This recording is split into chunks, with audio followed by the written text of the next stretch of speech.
Narayan, Jai Shri Krishna, Shri Guru Pyo Namaha.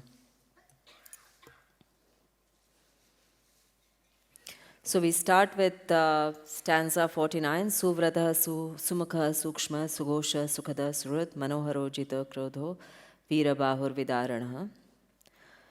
Suvrata, he always fulfills his vows. Now this name has several meanings. One who makes good of his vows to protect anyone who surrenders to him.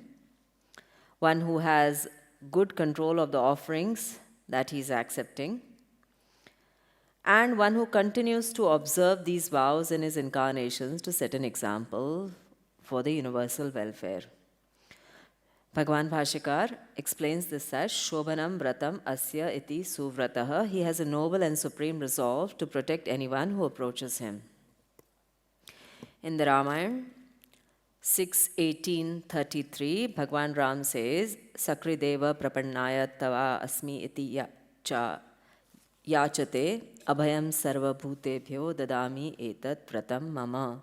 Suvrata, meaning he who seeks refuge in me, just once telling me that I am yours, I give him the assurance of safety against all types of beings, and that is my solemn pledge.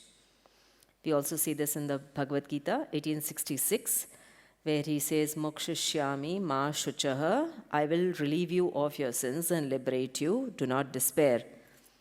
So, he is true to his vows, and these vows are seen incarnation after incarnation. So, he who fulfills all his vows, Suvrataha. The next name, Sumukha, easy to understand, 457. Bhagavan Bhashyakar's commentary on this is again Sushobhanam Mukham Asyati Sumukhaha. Beautiful face, hence he is called Sumukhaha. He gives a passage from the Vishnu Puran 6:779 that his face is pleasing and handsome and possessed of large eyes resembling the lotus petal. Bhagavan Bhashyakar also gives a second explanation. Vanavasaha sumukhatvat va. He has a happy countenance even at the time of the imminent banishment to the forest during the exile. And he gives 3 shlokas from the Valmiki Ramayana to support this. And essentially, this means that the glorious Ram first committed his father's words to his mind, considered them dearer than his anointment or his Rajyabhishek to the kingdom, and accepted them as a vow wholeheartedly. Sumukha. So he has a mesmerizing face. Bhagavan Bhashyakar also gives a third explanation. Sarva vidyopadeshana va sumukha. He was delighted at having successfully imparted all the Vedas to Brahma, so he became Sumukha. There are others in the Shruti which talk about the fact that he has imparted the Vedas, and hence he became Sumukha. Name number 458, sūkṣma, subtle, difficult to comprehend, the opposite of sthūl. Bhagavan Bhashyakar interprets this as Shabdadi sthula karanaha rahitatvat, meaning he is free from gross physical causes such as the sound. Sound arises from physical causes for the gross body like the Akash and others, and while Bhagavan is too subtle to be attributed to any physical cause, and therefore he is sūkṣma, the Mundaka Upanishad 116 says, Sarvagatam sūkṣmam. He is very subtle and all-pervasive in a most delicate way. He is sūkṣma because he can be realized only by contemplation and deep meditation that is performed without any expectations of a return.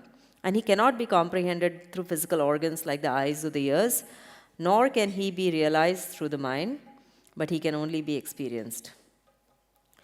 The power behind the concept of sūkṣma is well known. The subtler the object, the more power it has. And so, hence, Sri Hari is subtler than the subtlest of things. Hence, he is sūkṣma. And this also refers to his all-pervasiveness. 459, sughoṣa. His auspicious voice is the Vedas. The name has meanings which attuned to, he is praised by the delightful resonating sound of the Vedas, or his voice itself is like the great Vedas, meaning he has a very sweet, deep and sonorous voice. We have covered this in 41 in Mahasvanaha, which has a similar meaning. Bhagavan Bhashyakar has two interpretations for this name. Sushobhano ghosho vedatmako asya iti, meaning he has a sweet and a mellifluous voice symbolizing the Vedas, or he has a very powerful and mighty voice like that of the thunder. So he is Ved Swarupi himself, and so sughoṣa. For 60, sukhada, he bestows bliss on his devotees. Again, simple to understand. Bhagavan Bhashyakar interprets this as sadvritanam sukham dadati asadvritanam sukham dhyati khandayati iti sukhada. He confers happiness on the righteous ones, khandayati, and deprives the evil and wicked of their joy. So he is sukhada on both these counts. Hence, paritranam sadhunam and vinashaya cha dushkritam. These are both summarized in this name.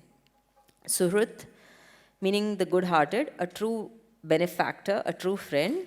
And Bhagavan Bhashyakar explains this as he helps his devotees without expecting anything in return, and hence he is called suhṛt. We see this also in the Bhagavad Geeta.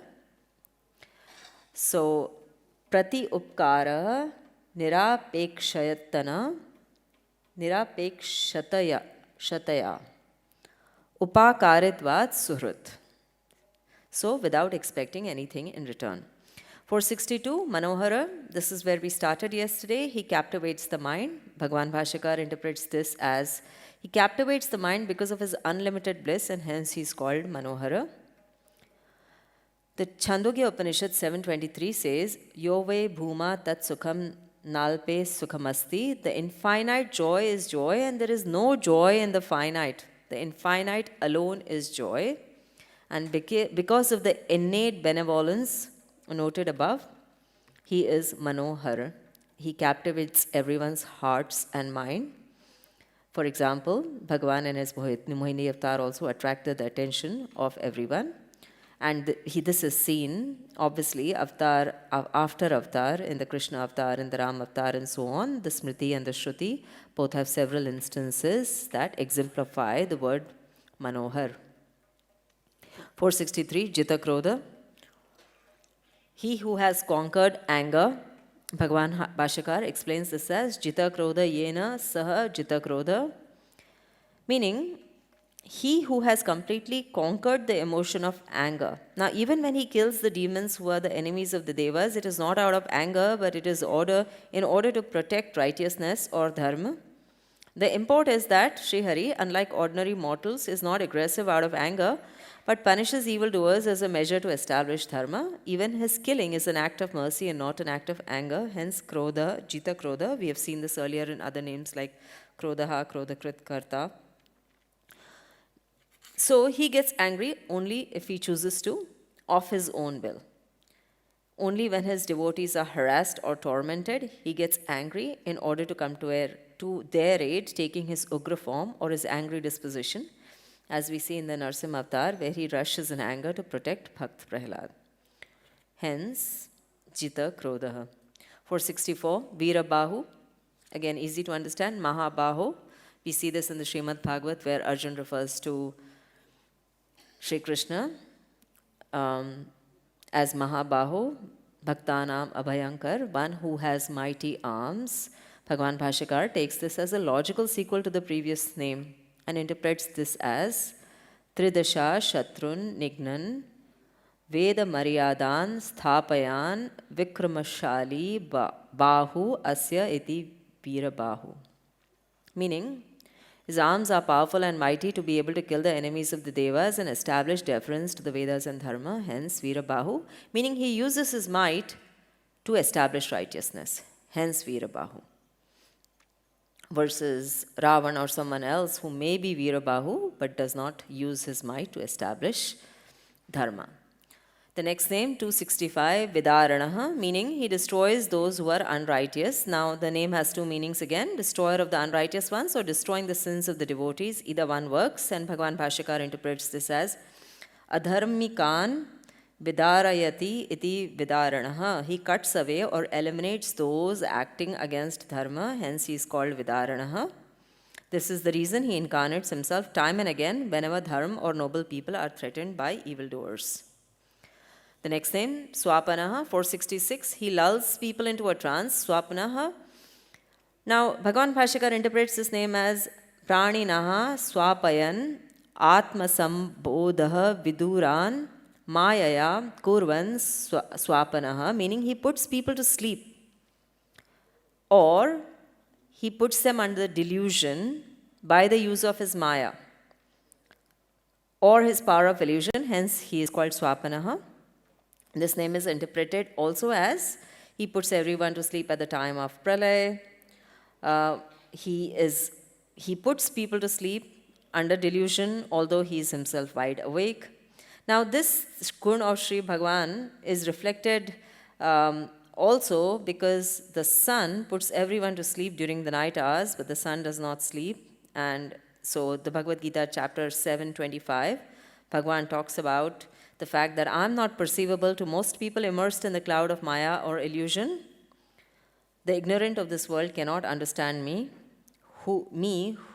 the unborn and the imperishable.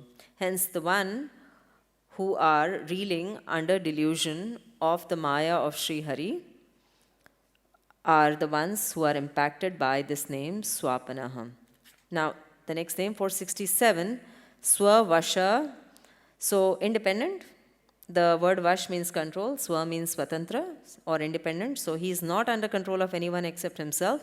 All his actions emanate from himself. And Bhagavan Bhashyakar puts this as swatantraha svavasha jagat utpati sthiti laya hetutvat, meaning he is the master of his own actions as revealed in his act of creation, sustenance and dissolution of the universe.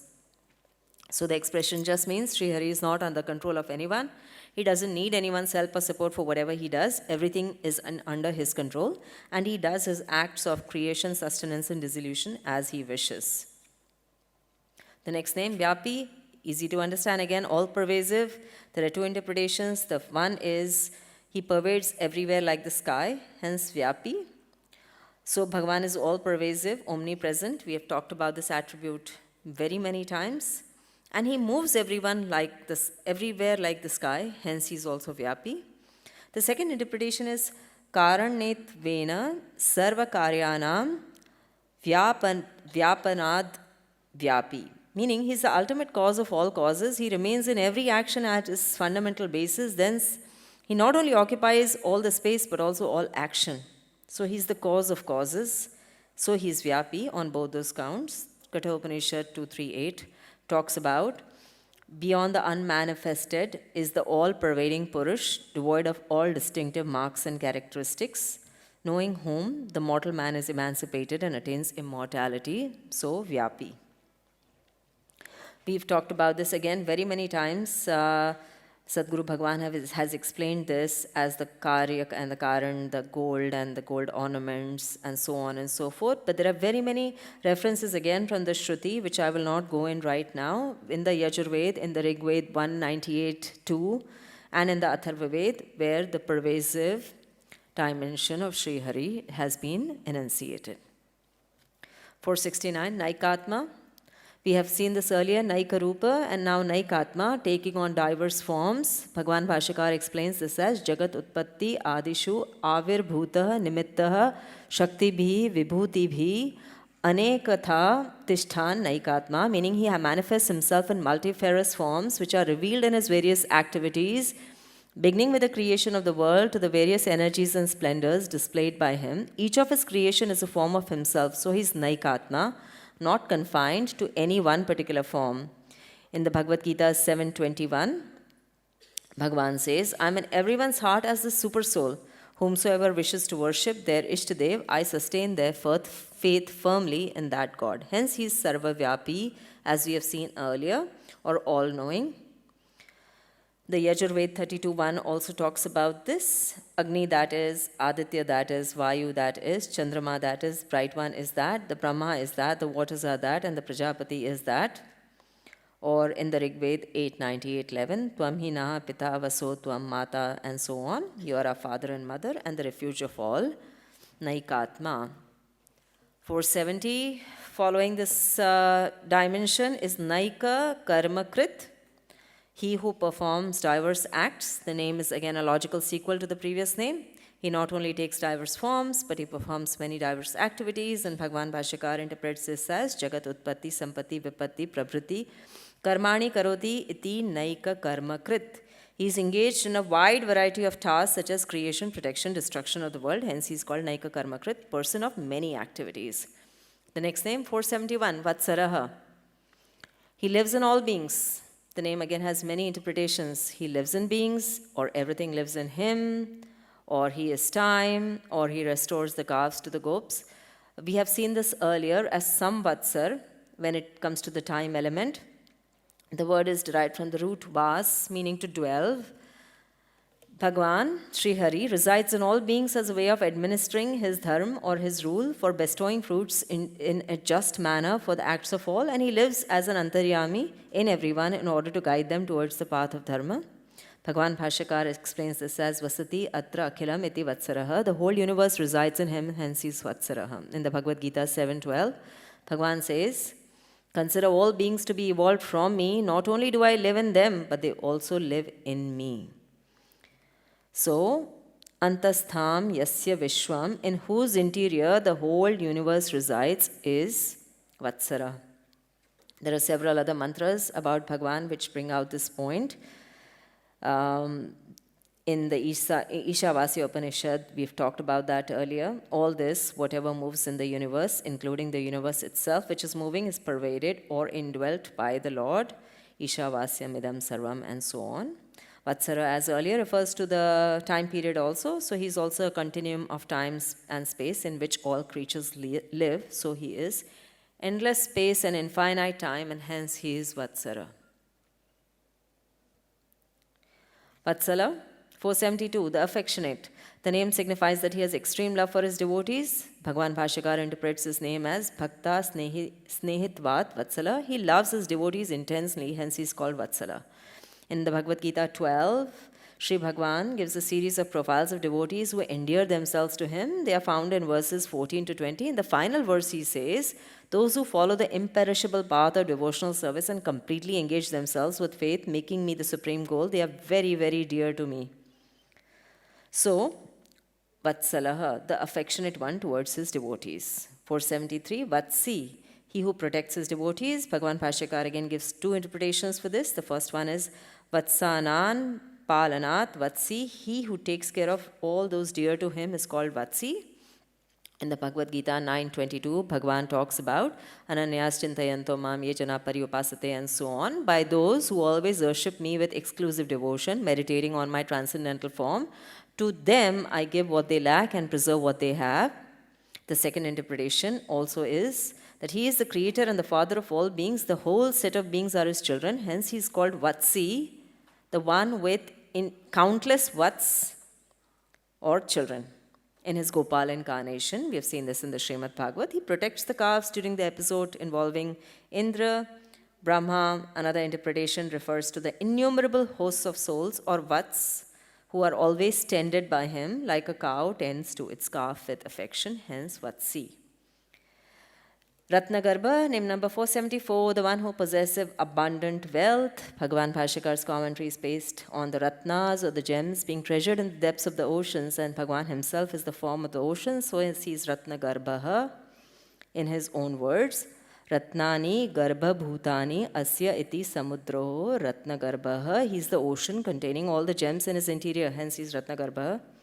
In the Bhagavad Gita 10:24, he says, I am the ocean among the mighty bodies of water, and so he has all the treasures under his control, and he can bestow any wealth quickly to any devotee that he desires, hence Ratnagarbha. The last one, dhaneśvara, one who gives wealth away. He's full of wealth, and so Bhagavan Bhashyakar gives the explanation as Dhananam Ishvaraha Dhaneśvaraha. He is the Lord of all wealth. In fact, for his devotees, he is himself the wealth. All wealth is created and owned by him. Being Lakshmipati, he is wedded to the goddess of wealth as well. So the name is also in a broader sense saying that he is the source of all wealth, and he interprets, the name is also interpreted as Bhagavan's generosity in giving away this wealth quickly to the devotees who wish for it. As a var, dhaneśvara, So he's quickly giving benefit to his devotees. Hence, he is dhaneśvara. That is the summary of all names up until today. That's all. Jai Shri Krishna. Narayan Shri Gurubhyo Namaha.